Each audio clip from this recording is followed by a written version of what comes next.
Welcome back, everybody. Bit of a difficult video to do today, one I was not looking forward to, but it is necessary to pay tribute to one of the great Jamaican performers of modern times, the great Coco T, who we sadly lost March 11th of 2025 after a long illness. I had taken the precaution of doing some research quite a while back when news of his health came out. Didn't hear anything more, so kind of put it aside. But now it's time to bring that to fruition and pay tribute to a very important artist in my life over the years. Coco T was a sweet-voiced singer who came up in the early dancehall era of the 1980s, embodying its aesthetic and vernacular of fun, energy, excitement, and the ability to adapt and improvise to any situation. He also carried forward earlier Jamaican traditions of the classic singer-songwriter, effortlessly able to switch between the sweetest of love songs to heartfelt declarations of roots and culture. He had style, charisma, and panache that won over audiences worldwide, appealed to men and women equally, yet maintained a humble, friendly, kind, yet forthright personality. Stay tuned for my look at the great Coco T.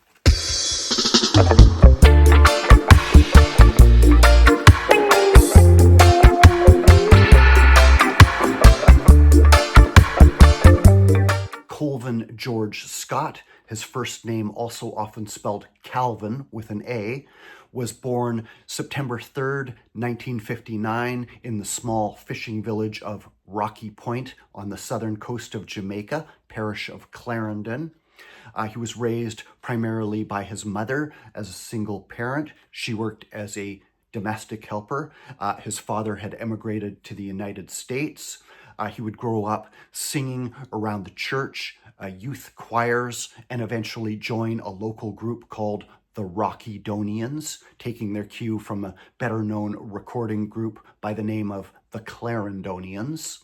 One day, circa 1974, a Kingston-based producer by the name of Willie Francis arrived in Rocky Point to work with the Rockydonians. Not much appears to have come of that project, but it did lead to the debut solo recording by Colvin Scott. Against his mother's wishes, Colvin quit school, just 14 years old at the time, and went back to Kingston with Willie Francis and recorded a song called Searching in the Hills, aka I Need Love, at Channel 1 Studio, with a bass line laid down by Flabba Holt. The song had been written by another member of the Rockydonians, a fisherman and erstwhile recording artist by the name of Keith Morgan, better known as Sang Hugh, perhaps most well known for a song called Rasta No Bornia.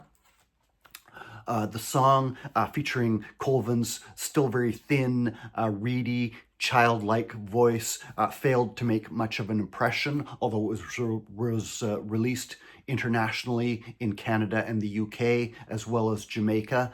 Disappointed by this lack of success, Colvin would take a break from music for several years and work as a fisherman and an apprentice horse trainer at the famous Caymanas Park racetrack.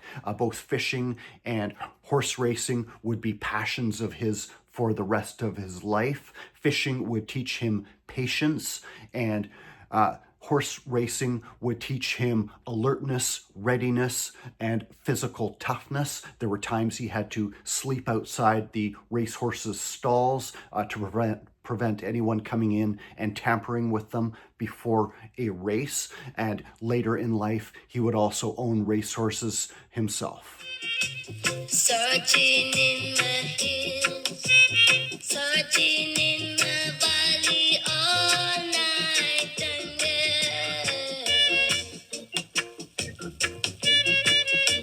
searching for my baby, and don't know where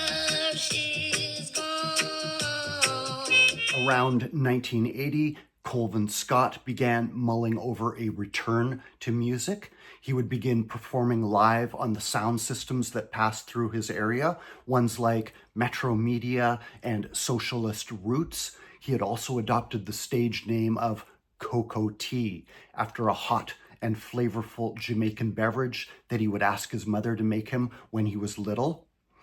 He had also adopted the Rastafari faith, which would inform much of his later music, unfortunately causing a schism with his mother, who told him not to return to the family home, though they would later make peace and reconcile.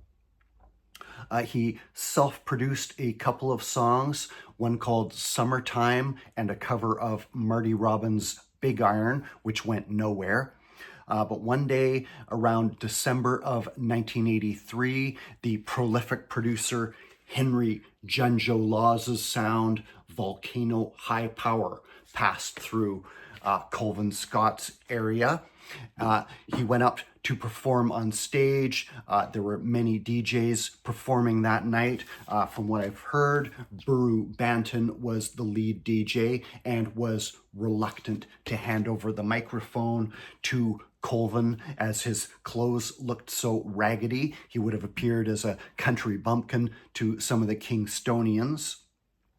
Nevertheless, when Cocoa Tea held the microphone and started singing, he had the crowd in the palm of his hand, to the point that they couldn't get the microphone away from him again. The crowd didn't want him to quit. Buru was impressed and told Cocoa Tea that he should go down to Kingston and meet with Lawes in person.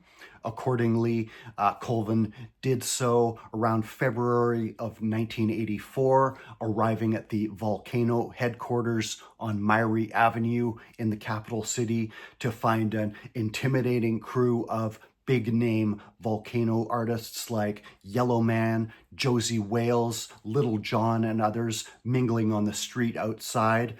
Nevertheless, he went in, nailed the audition, and began recording his first batch of songs for the prolific producer Henry Lawes, who had been probably the #1 reggae producer over the past few years, working with both new and veteran artists.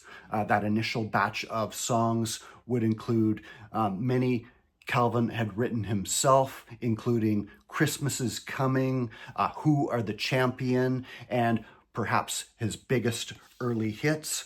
One was called Rocking Dolly, here on a Volcano 7-inch. That's a much later repress. I think I got that from Ernie B many years ago. Rocking Dolly was inspired by the local motorcycle riders, how they would kind of sway on their bikes as they rode. To Colvin, it looked like a sort of dance, so he was trying to tie that motion in with a dance craze. Another one was called I Lost My Sonia, over the Mad Mad rhythm, and this was inspired by a friend of his who had a girlfriend named Sonia that he had quarreled with. Both those songs, massive hits for Henry Junjo Lawes. Here's a young Cocoa Tea as part of the Volcano posse, looking uncharacteristically tough. From the Dancehall book by Beth Lesser. Coco would also appear in Beth Lesser and her partner Dave Kingston's Reggae Quarterly magazine, mentioned in issue number 6 from 1985. Quick note on the cover, Cocoa Tea, and a brief profile inside as part of the Volcano posse. However, by the time of the final issue in 1987, Cocoa Tea's popularity was such that he was featured on the cover. By that point, he had moved on to Jammy's studio from Henry Lawes. This initial flush of success would lead to Cocoa Tea's debut album. Confusingly, it would appear in some different editions. I have it as Wedamagodu, Can't Stop Cocoa Tea, kind of translates from the patois as whatever they do, They Can't Stop Cocoa Tea. Might have been bold at the time, but proven true over the years. This is a later reissue through VP Records. It's my first copy. Sound quality not so great on this one, so I eventually obtained an original on Henry Lawes' own Volcano label. And this included Rocking Dolly itself, I Lost My Sonia, Jah Made Them That Way, which remade the rhythm of Michael Jackson's Human Nature, as well as the title track, Evening Time, and On Top of the World, even covering the Carpenters in the early dancehall style. But this album, an alternative edition of it, would appear with a different cover, slightly different track listing as Lost My Sonia, and confusingly again, in the early 90s, there would be another edition as Rocking Dolly on the US-based RAS Records label. Ooh, yeah, rockin' dolly,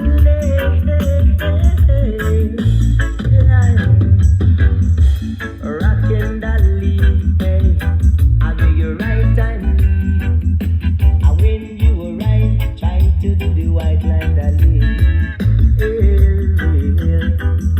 but when you riding with me, you better right time me, 'cause me is a you don't want end up in a cemetery.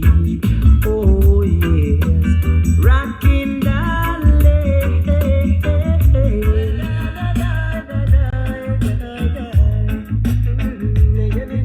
Yes, I've lost my soldier and she's gone away.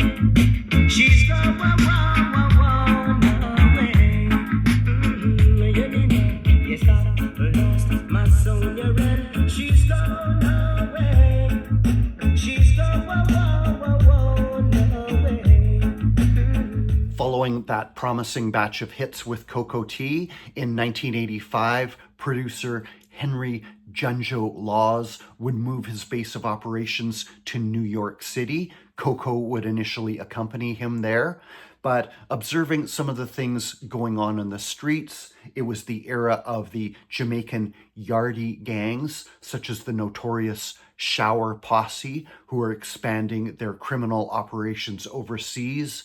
He decided it was not for him and soon returned to Jamaica. In later years, he would credit his Rastafarian faith for keeping him away from straying down the path of the gangster life himself. But his experiences in New York City would later inspire one of his biggest hits a few years down the road. Meanwhile, Junjo Lawes had another life on the streets that was separate from music, and while he and Coco would maintain a mutual respect, Coco had no part of that life, and Junjo would ultimately be sentenced to prison time in the US on possession charges, taking him out of commission for the latter half of the 1980s. Back in Jamaica, Coco would resume his music career. Throughout his career, Coco would tend to work closely with certain producers, forging relationships built on mutual respect and support, going beyond merely a business or financial transaction. And one of his next major moves would be to the Cornerstone label, based in the Greenwich Farm neighborhood of Kingston and run by producer Michael Peps Chin. 2 albums of Cocoa Tea material would surface through Cornerstone in the mid-1980s. The first was called Mr. Cocoa Tea, later appearing on the Blue Mountain label as Sweet Sweet Cocoa Tea. Same album, different cover and title, and on the Blue Mountain label. This would see the self-referencing title track, Herb in My Garden, reworking the melody of Benny King's Spanish Harlem, Love Ja Ja, gentle, dignified declaration of Coco's Rastafarian faith. I do have the 7-inch single of Love Jaja on the Cornerstone label, but I seem to have misplaced it somewhere, could not locate it. And the second album, Settle Down, would appear circa 1986. Shortly after that, Coco would move on to the camp of King Jammy. Jammy in 1985 had upended reggae music with the release of the digitally created slang tang rhythm. And Coco would arrive shortly after that to King Jammy's studio and begin working closely with a young apprentice engineer by the name of Bobby Dixon, nicknamed Digital Bobby because of his facility with the new digitally created reggae rhythms that Jammy was now specializing in. There's a famous photo of Coco in Jammy's studio with Bobby Digital, smiles, speaks of the fun and camaraderie they had working together. This would be a long-standing relationship between Bobby Digital and Coco T. This is from the Beth Lesser book on King Jammy. Jammy would place Coco T on a later cut of the slang tang rhythm itself, sounding somewhat demo-like, but Coco would actually address the apprentice engineer, Bobby Digital, on the song Hey Bobby, urging the engineer to mix me digital, mix me wisely, while reworking the melody of the pop hit by Charlene, I've Never Been to Paradise. The song Hey Bobby appears on 1985 Master Mega Mix Volume 2, a one-rhythm album of slang tang cuts on the iconic blue and white Jammies label. Circa 1985, going into 1986, Coco would release an album for Jammies called The Marshall, not in my collection, but that would be rhythms that Jammy had stockpiled that were played by real musicians just prior to the digital rhythms taking over. So sonically sound somewhat outdated, though still showing clear progression for Coco.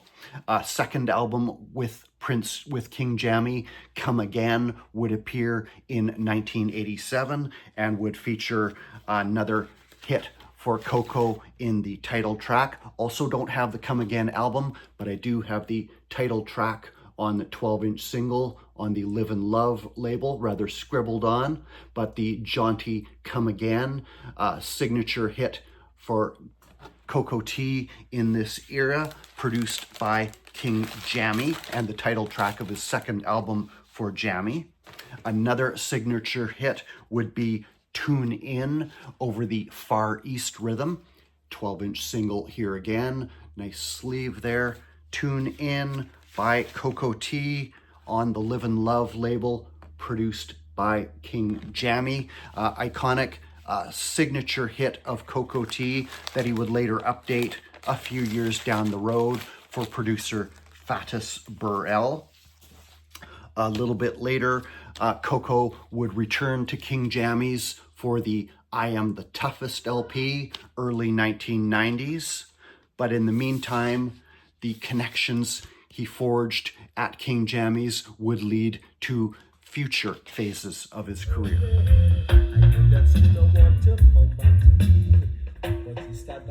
She just want to be Molly, Jackie, and the one called Patsy. The one that them a mother out of halfway tree.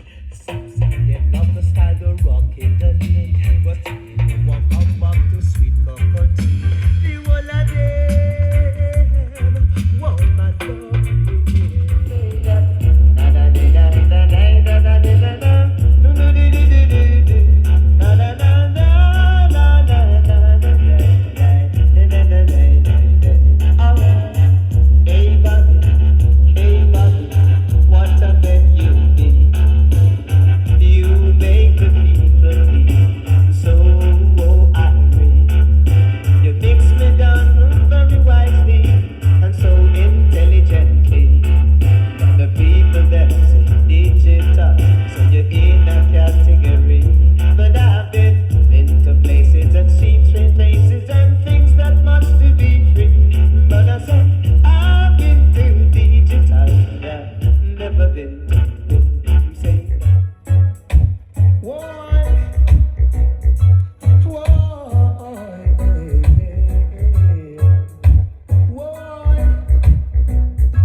King Jammy's studio, working on the tracks that would make up his 1987 Come Again LP for the producer.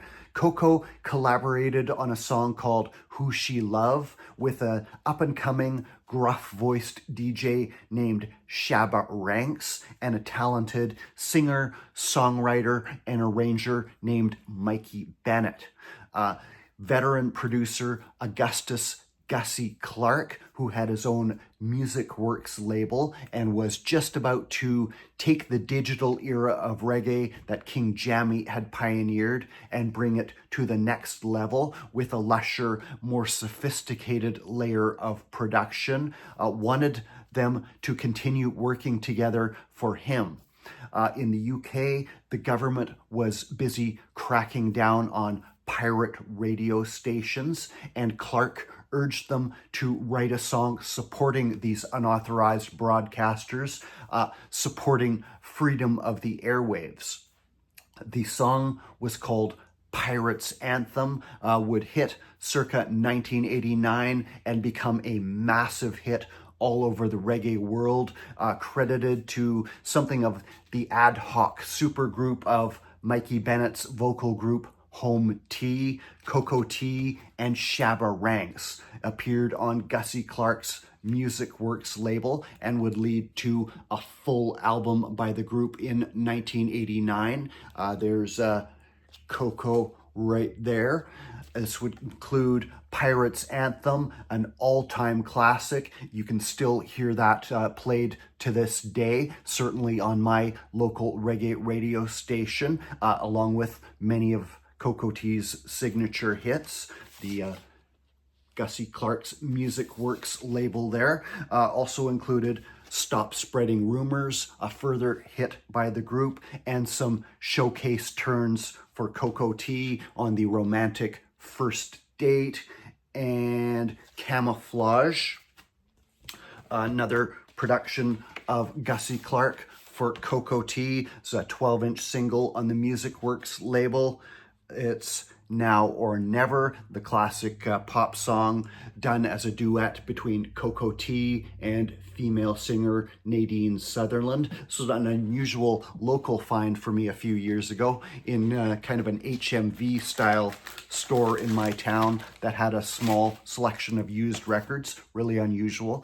Not a fantastic tune, but okay, and would lead to a couple of solo albums by Coco T, produced by Augustus Gussie Clarke, beginning with Authorized around 1991, and then jumping forward in the timeline, Can't Live So, appearing in 1994, Coco T album produced by Gussie Clarke. On the system.